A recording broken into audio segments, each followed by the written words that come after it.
Ben bir Serzer'de tanıştım.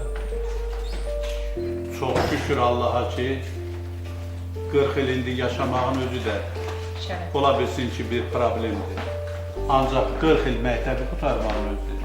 Və ondan əvvəl də bir 17 il yaş olmaq, bu təxminən 57 ilə bərabər olan bir ömürdür. Bu ömrü yaşamısınız, belə ömrü Allah'tan mübarək olsun deyirəm.